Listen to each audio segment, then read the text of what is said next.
What's up? It's me, ADRI.V, the Go Getta, and I want to welcome you to the G Code podcast. You see, this is a place you go to get the pretty, the ugly, and the grind to success. There's always a story to be told, and everything that glitter ain't gold. So understand this. There is no need for the cheat code when you got the G Code. So get your notebooks and pens ready. It's time for us to get into it. Welcome to the G Code. What's up, everybody? This your man Troy from the Capital Music Group. And you are now tuned in with your girl ADRI.V, the Go Getta, on the G Code. Hey, what's up, my Go Getters? It is me, ADRI.V, the Go Getta, and welcome to another edition of the G Code. Now, you're probably like, ADRI, where the heck have you been? Well, to be honest, I took a mental break. Why? Because sometimes when you're doing things and you feel like it's not operating and going how you want it to go, you have to take a seat, and really just step back and analyze it to say, okay, let me just get back to the root and get back to the focus of why I've created this thing. So after going to the Bahamas and having my time in the sea, I got to see. So now I'm back at it with the G Code, giving you another edition. And I had to hit up my family on the 6th side. And when I talk about the 6th side, I'm talking about Toronto. And on the line with me is a true, beautiful fashionista who every time I see her on a gram, she is flexing mad hard. And rock it out with me, I got my girl Janielle. How are you, boo? I'm good. Oh my God, the introduction is amazing. Thank you so much. You are so welcome. Now say your last name because I do not want to butcher it. Is it just McKoy? Yeah, so it's Janielle McKoy. Okay. Like the real McKoy. Oh, yes. You got to use that, like the real McKoy. Of course. I use it every so often, yeah. Now, say, I'm saying Janielle, right? Or you said it real fancy just a moment ago. Okay, so, it's crazy. So most people call me Jay because my name is actually a French name. I'm not even French, not even close. But my mother gave me the name Janielle. So it's pronounced, it's basically Janielle, like Danielle, but with a J. Oh, I love it. Okay, let me make sure. Janielle. Okay, so that's what we're going with. But for short, I'll stick with J. But what I do know about J is that her fashion is always on point. And if you follow her on Instagram, she's always somewhere dope with other dope women making dope moves. So before I even jump into who you are, I want you to share with my fellow go-getters who the heck is Janielle McKoy, the real McKoy. Well, Janielle is I am obsessed with fashion. I have always been obsessed with fashion. I used to cut up my mother's clothes, cut up my own clothes, and made outfits. Yeah, my mother wasn't a happy camper in regards to that, but it was a way for me to express myself. And at 23, I was diagnosed with a learning difference. And it was pretty challenging because growing up, I knew I always learned a little differently. And a lot of my teachers said there was nothing wrong with me. I got into high school, barely passed, got into college, failed that maybe about 4 times. And then the one thing that really boosted my self-esteem was clothes. I was able to express myself through what I was wearing. And my friend, shout out to Sharona Osborne, her and I decided to become a stylist duo and just really kick butt in the fashion game in Toronto. And we traveled to New York, Atlanta, really making ourselves known. And I decided to go back to school and then found out that I had this learning difference. So I basically had to train my brain on how to learn the way I learn. And long story short, I got an internship after that at BET Television Network. So I was styling on-air personalities, came back and got into film and TV. So I was working on movies and television shows in Toronto. And then maybe about 5 years ago, I decided, you know what? I want a corporate job. Let me try something a little bit. Right. I wanted to know how to have, I wanted to know how it was to have benefits and like vacation days, stuff like that. And got an opportunity to learn menswear at a Canadian menswear company. And I learned everything there was to know about menswear. So how to tie a tie, how to tie a bow tie, what suit goes with what shirt, etc. I know how to hem pants, all that stuff. I'm pretty much a menswear expert at this moment. So, now I work for another huge retailer. I'm a visual display lead, which is I basically come up with ideas on how the mannequins should look inside the store. And overall, right now, while doing the visual display, for the past maybe 3 to 4 years, I've been doing motivational speaking. So I got into schools and talked to youth and adults on how to overcome learning differences and overall how to navigate through this thing called life. Girl, aren't we all trying to figure that out still? Oh, trust me. I'm still trying to figure it out. I'm 33 years old and I'm still trying to figure it out. Girl, I'm right behind you at 30, okay? Trying to figure this out. So, I go out and talk to youth and adults about my learning difference and to show that whether you are black, white, Asian, and whatever, if you have a learning difference or you don't, or if you have mental illness, whatever it is, whatever difference you have, you can make it despite whatever it is that you have. And I'm a prime example of that. And I love all of this. And we're going to go into each aspect and kind of break it down because, you touched on so many aspects, especially with the podcast being the pretty, the ugly, and the grind to success. And it's clear we were able to identify those different aspects within your storyline of sharing, but we're going to go to really into detail. So, what I love most is when you get a chance to read about people and they give you their bio and you said fashion saved your life. Why do you feel it saved your life? Because it's funny you say that because I feel like radio saved my life. So, I know my story behind that because, sometimes you're in a place where it's just like, yo, it really just kept me. And so, what was your story behind fashion saving your life? Well, fashion kept me sane. Yes, girl. Fashion was the one thing that made me happy. Growing up, I came from a very loving family. My sister, my mom, my dad was just amazing.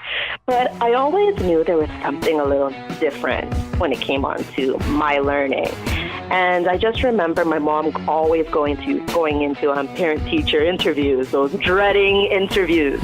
And they would always start off by saying, oh my God, Janielle's such a nice girl, this, that, and the third. And she's just so nice and so quiet. And my mom was like, okay, so what about her grades? And they were like, yeah, so she's failing this and she's failing this and failing this. And that was something I always heard all the way until I was like in grade 12. And it became it was so disheartening for me. My parents always told me to they always pushed me to have high self-esteem. They were like my driving force when it came on to that. And I've always been confident. But there was just that little thing at times where I was just like, sometimes I felt like I didn't belong. There was times where I felt like I was an opposite, to be honest with you. Because I knew like my sister was excelling. And you just couldn't understand, like, why do I feel like I'm not able to do so? Exactly. She was just doing so great. And I'm like, what the hell am I going to do? Right. Especially when I got into grade 12. And I remember going into the guidance counselor's office, trying to figure out, okay, I'm going to college or university. What am I going to take? And the guidance counselor told me there was no hope for me. Like, she's just like, you don't have the grades to go into college or university. And imagine seeing all of your friends in grade 12 literally filling out college applications or university applications, and you're just stuck. And when I say fashion saved my life, it's not like, oh my God, I was thinking suicide or anything like that. It was just more, it was my escape.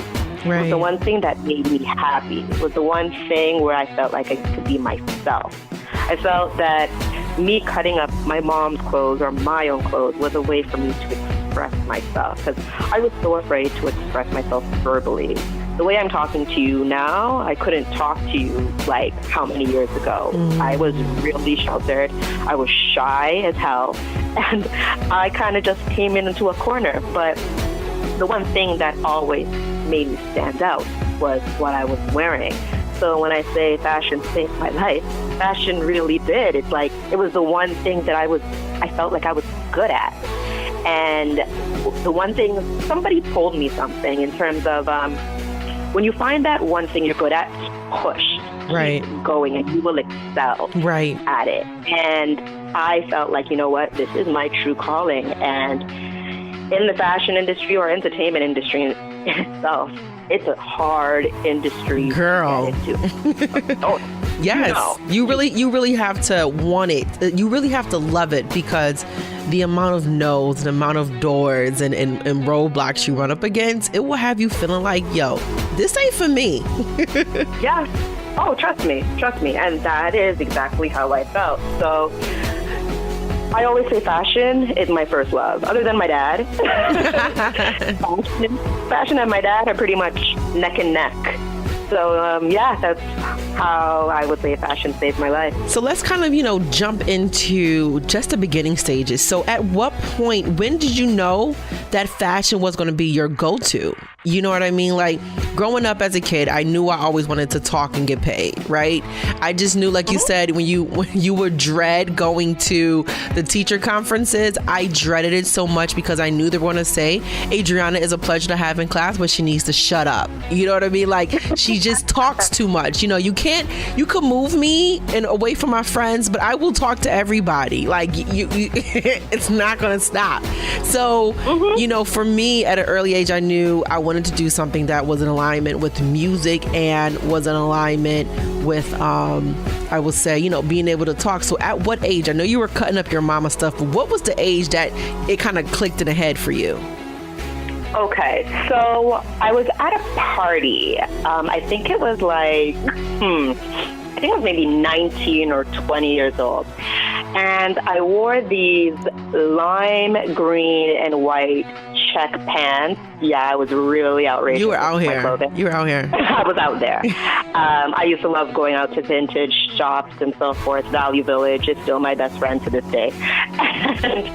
And, so I wore those pants and a white button-down shirt. And I had at least 4 pearls around my neck. And I went to a party in Toronto, and this woman with a camera, her name is Flo, and she stopped me, and she was like, "Can I take a picture of you?" I'm like, "Sure." So she let me hold like a flyer that had her name on there called Teal Flo, which is her brand. And she took a picture of me. And then she was just like, "Are you a stylist?" And I looked at her, I'm just like, what is a stylist? What is that? I thought she was talking about hair, because my hair used to be really, really slick back then. Like, I was addicted to that creamy crack, the perm. Girl, weren't we all? Oh, yes. And split down my hair in this really Halle Berry type of style. And I was just like, okay, what is a stylist? She was just like, oh, well, a stylist is like a wardrobe stylist. I'm like, I don't know what that is. So she's just like, you should really check it out. She's like, I have a shoot coming up for Caravana. It's like a Caravana survival guide and so forth that would basically show visitors where to go, the hottest parties, et cetera, et cetera. And she's like, I would love for you to basically pick out some clothes and style it for me. And I wasn't confident at that time because A, I didn't know what a stylist was. Right. B, I didn't know where I was going to get the clothes. So I said, you know what? Honestly, I don't feel confident, but if you get somebody else, I would love to shadow them. And she's like, all right, cool, no problem. So the following week, the shoot happened. And these 2 girls, shout out to Caitlin, she was part of this stylist group called the Bossy Girls. And I remember they were on the shoot, and I watched them and just shadowed them the whole time. I was basically their gopher. So anything they needed, I was there. And while I was outside and they were just styling the sky for the shoot, that's when it clicked to me that this is what I really wanted to do. And it was just instant for me right there. But I was still not too sure. I'd say about a year later, while I was in college, I met this girl, again, my stylist partner, her name is Sharona. Her and I clicked because we liked what each other was wearing. I remember I was working in like a student services office, and she was like, I like your outfit. I'm like, I like yours too. And we're like, you want to exchange numbers? We'll be friends. I love that. I love those link ups like that. Yeah, and we became really good friends from there. And I had a friend who had a dance group, and she told me that, you know what, I'm doing a photo shoot. I don't really know what I should wear, nor does my dance group know what to wear. I would love for you to style it. Again, another opportunity came, but instead of turning it down, I was just like, can I bring somebody with me? 'Cause I don't really feel confident styling 7 women by myself. And they're like, yeah, cool, no problem.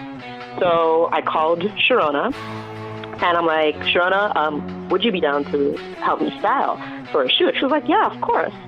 And by then we didn't know anything about budgets. We didn't know anything about contracts. All we knew is that this was going to be our opportunity. And we just basically went into our own closet, picked up a bunch of stuff. We told the girls from the dance group to just get everything they own that they feel would work for this photo shoot. And we made it work. We make it work. Wow. And that shoot was insane because there was at least 8 to 9 girls. And we had clothes everywhere. Like, it was mayhem. And with photo shoots, you only have a certain amount of time to get the shot. And because we were they were renting out the space, they had to pay the photographer. We didn't have a lot of time. So we had to do it quick. And it turned out to be a huge success. I still have the pictures to this day. And a guy that was part of the shoot, he turned to me and Sharona. He's just like, are you guys like stylist partners? We're like, no, this is our first time working together. And he's just like, you guys should really consider doing this. Wow. And we looked at each other and yeah, I think we will. And that is kind of how it happened. That's beautiful. So, that's such an authentic way to kind of make a connection because there was chemistry and it's clear that you guys were able to work with each other. But the beauty is like someone looked at you and thought you were, you know, what you are now today. Now, do you even know where that lady is? Because it's like, lady, I want to thank you. Like, she's one of the people that you write about in your book. Oh my God. Flo is the one, I always say Flo is the one that she's the one to put this stylist thing in my head. And to be very honest with you, her and I are still friends to this day. Like, oh, that's beautiful. Yeah, she's basically like a sister. That's good. She's awesome. Like a freaking angel. Yeah, and a serious entrepreneur. Like, she's a single mom at, I think she's about 37. She has 3 restaurants. Like, she's doing her thing. And we actually have something coming up very, very, very soon. So everybody look out for that. Oh, yeah. I want in. I need an invite. Oh, yes. Me, Flo, and my other friend, Chantel. We have something coming up in September. So, yeah. Look out for that and many more to come. Now, as we talk about and we carry on, you know, in the pretty area, you talked about interning at 106. Now, it's funny because I, too, interned at BET and I interned while 106 was happening. So I'm wondering, like, what was your timeline? Because we could have been there at the same time and not even know. Well, I was there from, I'd say, 2009 May to about December of 2009. Okay, so I had did 2007 and 2008 summers. So, yeah, it's because I remember we used to have to communicate all the time with wardrobe because the people from 106 will also help out with the TV show I was working with at the time, which was the Black Carpet. And because I was like a magazine show, and I just remember being so mad that I couldn't work with 106, but it worked out really, really great because I had got great experience. So let's talk about that and the importance of interning, because I feel like so many people don't understand the importance of interning. Like, you're from Toronto, you're living in Toronto, and you come out and you intern in New York City. You know, you're literally stepping outside of one country and going into another. And there are some people I've realized who never even stepped outside of their own city to look to intern somewhere else. And, you know, myself, I've interned for BET twice, and I also did CNN. And I believe internships are truly the gateway to your career because it gives you a chance to really get that firsthand experience, you know, being in the neck of it, being treated unfairly, and still wanting to show up every day. So let's talk about that experience and how, you know, did you enjoy it? What was the grades, the highlights about it? Well, that experience, well, first of all, I think I've interned at maybe 6 places. Good. I never stopped interning. I interned while I was in college, and I did college maybe about 4 to 5 times. So every time I was taking a program, I was interning, whether it be at a showroom. I think I interned maybe at 3 clothing showrooms. I interned shadowing a stylist. I was doing an internship at a fashion house, and then I got an internship at BET. So my internship resume is pretty extensive. But at the same time, too, I met so many amazing people while doing it, and they saw my hard work. They respected me for the simple fact I was there on time, as if I was getting paid to do this, and I worked my butt off. No one could say that I didn't. And when it comes down to internships, I think they're really, really, really important because, especially in an industry like fashion, you kind of want to get your foot wet before you jump right in. People, I find, especially in fashion programs at school, people will take it for like the first semester, and then say like second semester, it's not what they thought it was, and they end up dropping out. Or they'll finish the program, and then maybe 2 years later, they're doing something that is totally different than fashion because they didn't realize, oh my God, I should have interned, or oh my gosh, I should have networked. And those things help you really push your way into the fashion industry. You can't just go in there and be like, oh yeah, here I am, and this is what I do. No, you have to really hustle and bustle. In terms of me being a stylist, I didn't really start getting paid for a lot of my stuff until maybe about 3 years, or maybe 3.5, 4 years. Girl, it is like that in freaking these arts, these entertainment industries. Oh, trust me, I did so much stuff for free. My mother used to be like, okay, I see you like lugging around with all this clothes. You're always going on a bus with this suitcase and going to this shoot. Where's the money? And I'm like, it's coming. Right. Your mother sounds like my mother. Like, are you getting paid for this? Yeah, I'm like, it's coming. Don't worry. And although I was telling her that, I was trying to tell myself that too. Yes. I'm like, oh God, please make it come. Like, where is it? Like immediately, please, Lord. Oh, trust me. And it was until I got into film and TV, that's when I saw a whole other side of that entertainment, film, fashion industry, and how I found out about that film and TV was interning for a stylist. Her name is Michelle Light. Shout out to her. She's one of my mentors. And she believed in me and gave me a chance, saw that I would work for close to nothing. And then she's just like, you know what? I have a television show coming up. You need to quit your job tomorrow. And you get to be on this show with me for about 2 months. I'm like, yeah. So what was that experience like? Amazing. It was great, especially because I got paid every week, which was amazing. The location that we went to was a little far, but it was a lot of hard work. It was definitely a lot of hard work. I was her assistant. So assistant's jobs are never glamorous. Never. So, ever. You were basically the go-to, but she was not. She was far from the Devil Wears Prada. Oh, good. She believed in me, and she saw my work ethic, and it actually helped out a lot too when she came to my house before the television show and met my mom. And my mom just kept thanking her for this opportunity. Now, so was this I'm sorry, was this TV show in Toronto? Yes, it was a show for the Discovery Channel called Canada's Greatest Know-It-All. Oh, that's so awesome. It was like a competition type of show, and the wardrobe was very easy. We just needed like a few shirts for the competitors, and there was one main host.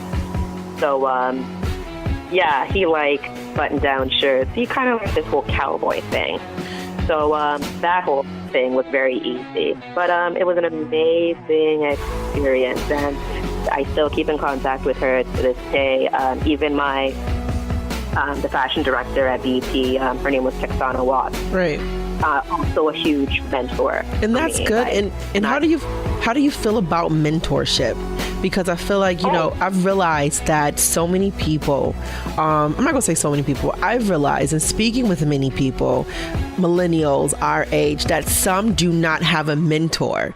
And even when it comes to this, this particular industry or any industry that one is in, that, I feel like mentorship is important. So what is your take on mentorship? I think it's extremely important. I actually mentor someone right now. Her name is Jasmine, and she also has a learning difference, just like me. I love how you say that, a learning difference, not a disability, but a difference. Yes, that's a great way to word it. Yeah, I find disability, whenever somebody says disability, it's almost like you can't do something. And I don't believe that's not the case. I believe everybody learns differently, and I believe everybody is different. Yes, I agree. Nobody is the same. No one is the same, and there isn't a right or wrong way how to learn. It's just my way may just take a little longer.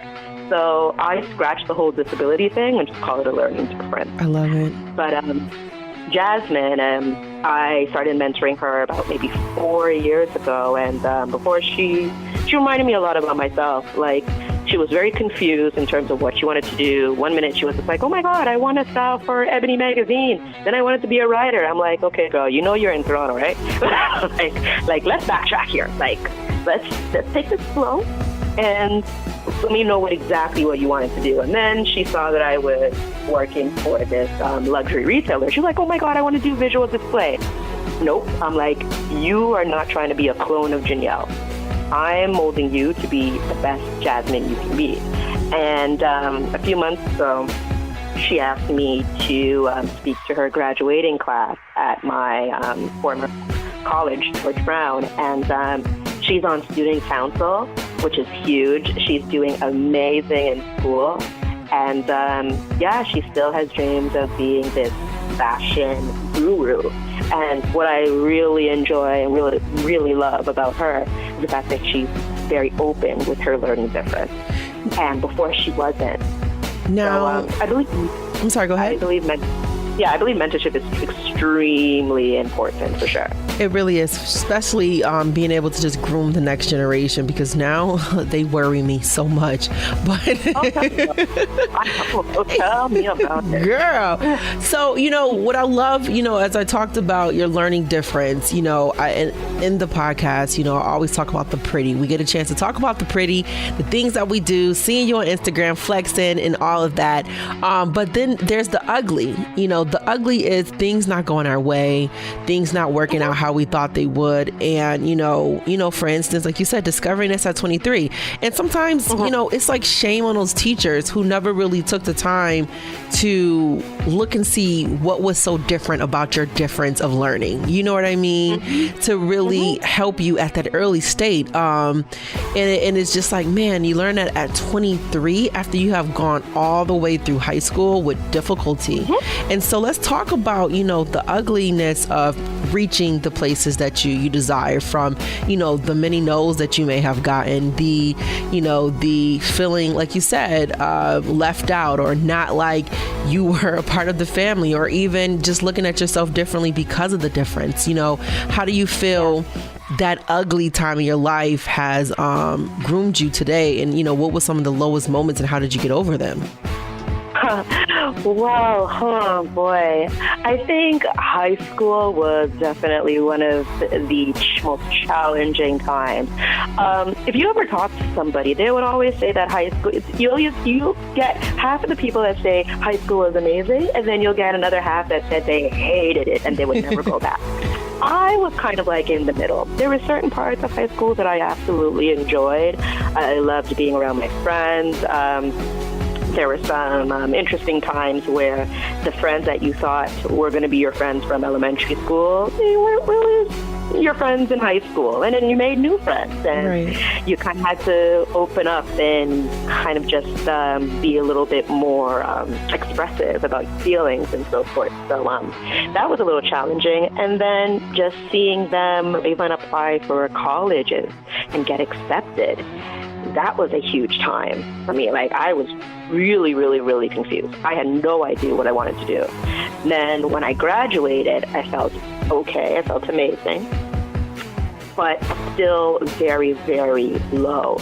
And then I remember applying to college, getting in, and then failing. I was on academic probation at my at a college 4 times. I took 4 to 5 different programs and was put on academic probation those times. I had to write a letter to the school letting them know that I want to do better and I'm going to do better. And that was also a very challenging time. And this is before my learning difference.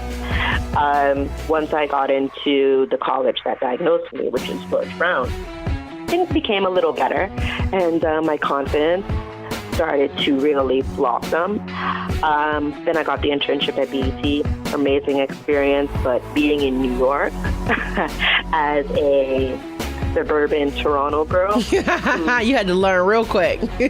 Oh yeah. I thought New York was going to be, Janielle, like New York's going to be exactly how it is when you go to visit there in the summer. Yeah, it's going to be all roses and it's going to be nice. Yeah. Yeah, girl. No. Harsh reality within like 2 days.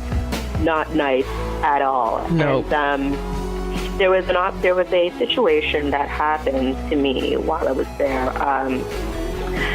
with an artist. I won't mention the name. I'll speak to you off air in regards to that artist. Right. But I remember getting this opportunity to work with this artist. He's huge now, by the way. And I was working with him, and the manager was just like, yeah, he really likes you, your work and so forth. The things that you put him in, he's really appreciative. So he's gonna go on tour, and he needs clothes. And if you do well on this, this will be pretty much your artist to work with. So I was over the moon, and I remember emailing a few people. A few clothing designers, letting them know who I am and the artist that I'm working with, and asking them if they would be interested in sponsoring this artist for clothing for the tour, and they would get like publicity and all that. And sent it out, and then a few weeks passed, and I'm seeing the artist on tour, and I'm like, okay, this is interesting. Nobody's calling me, nothing. And so I messaged the manager, and I'm like, what happened? And he's just like, okay, we need to talk. I'm like, okay. Oh boy, whenever somebody says they need to talk, something's up. I'm like, okay, what did I do? And he was like, no, I'm serious. And he told me to go into the email that I sent out to the clothing designers. And he's just like, did you proofread this? And I'm like, yeah, I did. And he's just like, he was like, yo, ma. And I remember he was like, yo, ma. Yo. Yeah, you didn't. Because there were spelling mistakes, there were grammar mistakes, like the list went on. Wow. And I told him, I'm like, he was like, do you have a learning difference? He's called it a disability. And I was like, yeah, I have dyslexia. And he was just like, why didn't you tell me? And I'm like, I don't know. I was scared. He was just like, yo, he was like, you have me kind of looking like a fool right now. I'm like, I never meant to do that. And he's just like, I think that you just have a lot to learn and so forth. Like, this is a little unacceptable. He was like, I'm so sorry. But, we had to get another stylist. And let me tell you something.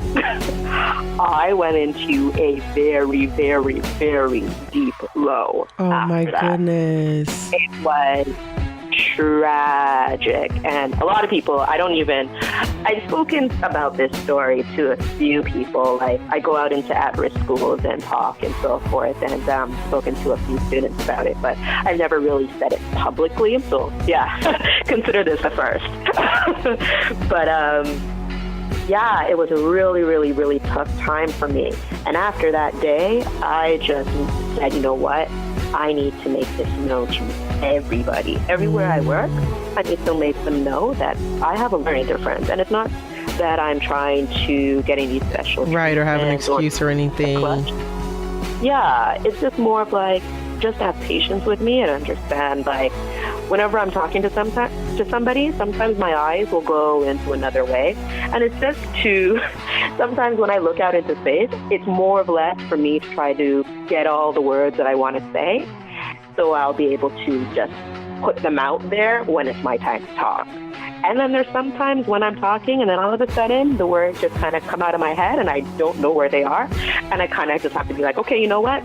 Give me a minute. Let me try to gain my thoughts and remember what I had to say. So little things like that, I definitely let people know. Or if somebody's telling me to do something, I may ask them to draw it out for me, depending on how technical it is, because I'm a visual learner. So that really helped me out a lot. But those were some really, really low times. But the cool thing is that I've seen the artist a few times when he came to Toronto, and saw the manager as well too. And it's all love. Like, I still talk to the manager to this day. So yeah, it's just definitely a learning experience for me. You know what? And those are necessary, because just imagine if you never had that experience and how you probably would have never took hold of this, this difference in a way that you have now, which you are now, it seems to be, you're speaking as well. So talk about that and what you're doing and how you're educating and encouraging, other people with differences. Well, I find in our community, especially the Black community, I find any type of difference, whether you learn differently, look differently, mental illness, any of that nature, it's not really discussed. It's looked down upon. People are afraid to talk about it. And I think my mother always tried to get me tested as a child, but now I feel like teachers are a little bit more hands-on and have the ability to diagnose the child, or even just help a child even faster if they find out that they have a situation going on. And I just want parents and also students to know that it is important for a parent or a child or even an adult to find out if they have a learning difference. It makes life so much easier. And a few years ago on social media, I just decided to come out and say, you know what? I have dyslexia. And people were shocked. Like, I got comments like, oh my God, you don't look dyslexic. And that drives me nuts. Because it's like, how does somebody look dyslexic? It's like somebody that has, it's somebody that has mental illness. If this person is happy all the time and so forth, and all of a sudden they say they suffer from mental illness, are you going to tell them no because they're cheerful all the time? No. So that whole remark really drives me nuts. But at the same time too, I understand why people may even think that, because I talk like I don't have a learning difference, if they would say that. And I know how to carry myself, and they don't really know the challenges that I faced in school. Like, I didn't go up to my friends and be like, yeah, I failed English, or I got a 59 in this test. No, I was really secretive about that, and so on. So my whole goal right now is to show people that they can make it. This learning difference that they have is more of an advantage, not a disadvantage. I love that. Because we see the world in a totally different way. Like, for me, I'm very audio and also very visual. And I feel like my visual learning and my audio is intensified, maybe even more than somebody else. So I believe I have that gift, and the gift of dyslexia. I think God gave me this gift to really put out into the world and have others be confident and say, you know what? Yeah, I have a learning difference, whether it's ADD, Right, and so what? and be okay with it. And if they have a child that has like even autism and so forth, say, you know what, my child has autism, but you know what, my child is great at piano. Right. Or my child is an amazing singer, or she can draw like nobody, or he can play basketball like nobody. So just be proud of your learning difference. And so I always... I'm sorry, go ahead. God don't make no mistakes. God don't make no mistakes. No, he don't. No, he does not. And what I love most is that, you know, you're taking it and you're making it your own, and you're not allowing it to own you. So as we, you know, come off the pretty and talking about the ugly, you know, now we're stepping into the grind. And when it comes to grind, you know, you're out here working. So what are your goals, things you're trying to reach, you know, your current projects you're working on that you can speak on, and, you know, what is it for the real McKoy? Well, right now, it's more or less, I want to actually bring my speaking out to the States. So obviously you and I will definitely link in regards to that. But I want to bring more awareness out there. Right now I'm a dyslexia advocate, but I want to actually go out across Toronto. I want to do more talks in schools, more community centers, really show that this dyslexic fashionista can really kill it in the game while being dyslexic. So that's pretty much my goal. I'm working to try to do this full time. Right now it's, I wouldn't necessarily call it a hobby, but I'm giving it maybe about 60%. The next few months, I really plan to really go hard at it, because I believe that I do have a voice and it needs to be heard. And I really feel like I need to push my brand, but procrastination sometimes at times. Girl, it's such a killer, isn't it? Oh, trust me. And that thing called FEAR, called fear. Listen, who I just gave myself a deadline for tomorrow. Like, look, cut it out. Tomorrow is it. No more sitting on this. Let it out. So I'm gonna be up all kinds of nights. So it's ridiculous. Fear is one of those things that will leave you paralyzed. Yep. And it can't do that with me. So I made a conscious decision to really go full throttle with it. In terms of other projects, I also teach fashion at a private academy called the Toronto Fashion Academy. Oh, that's amazing. I've been doing it for about a year, and it's been going really well. It's based out in Toronto, and I'm one of their instructors. So anybody that's interested, hit me up. So I do that. And like I said, I have something coming up with my friend Flo and my other friend Chantel. It's going to be a women's group called Her Life's Work. I love it. And we have an event coming up soon. And our whole idea is to really... I find a lot of these so-called women empowerment events, where a lot of them stay in Toronto, I find that they're great and all, but when I talk to a few women that come out of there, I'm just like, okay, did you learn anything? Right. What did you get from this? That's my biggest thing.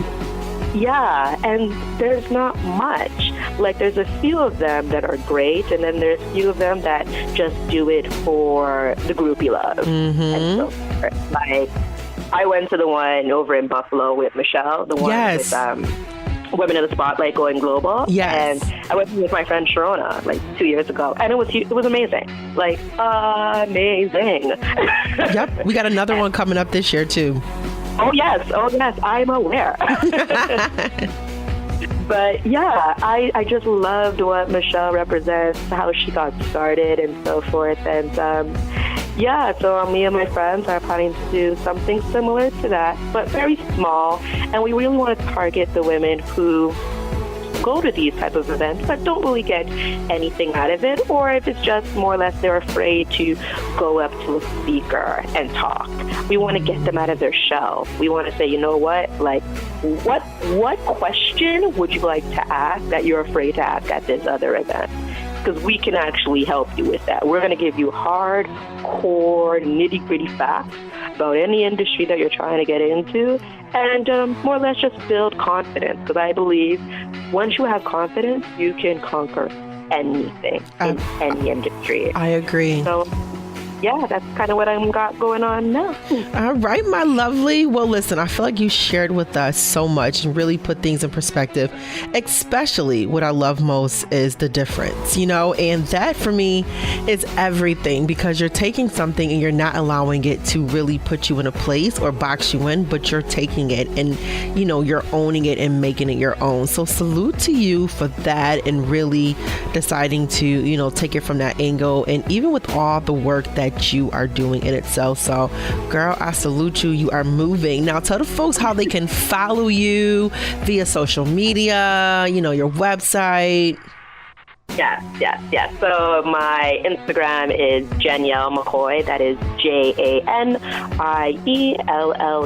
McKoy MCKOY, and my website is JanielleMcKoy.com. And basically my Twitter is basically my name. So yeah, follow me on social media, hit me up, and yeah. And she's going to let us know all about the details of her event, and then I will be able to share about it, because I will be there front and center. I must. Awesome. All right, my go-getters. Well, I hope you were indeed motivated, educated, and uplifted through my girl, Miss Janielle. Did I say it right? Janielle. Let me get that correct. Like Danielle, but Janielle. And she's just an amazing person. And I just, want to go back to her bio and what I love about it. And it says, she is an electric wardrobe stylist. And not only is she an electric wardrobe stylist, but she is truly living an electric life fearlessly and not allowing things to define her. So salute to you, my girl. And my go-getters, she is truly ADRI.V approved. And don't forget to subscribe to the G Code. You can find it on iTunes, Google Play, anything that a podcast is held. I drop a new one every Wednesday, so make sure you stay tuned. I'm excited for this season and all the great things that we will be doing. Always remember, there is no need for the cheat code if you got the G Code. Love you so much for listening, and as always, welcome to the G Code. Be sure to subscribe to the G Code. Find it on iTunes. Also, download ADRI.V, the Go Getta app on your Google Play or in your iTunes App Store for free. And always have the G Code at your fingertips on a daily. Want to catch up on some of the G Codes as well? Go to www.ADRIVthegogetta.com and also subscribe on SoundCloud and YouTube. And remember, you can check a new episode out each and every Wednesday as we get you over the hump with the G Code. I was born in the G Code, embedded in my blood. Matter of fact, you just triggered a level orange G-code security threat.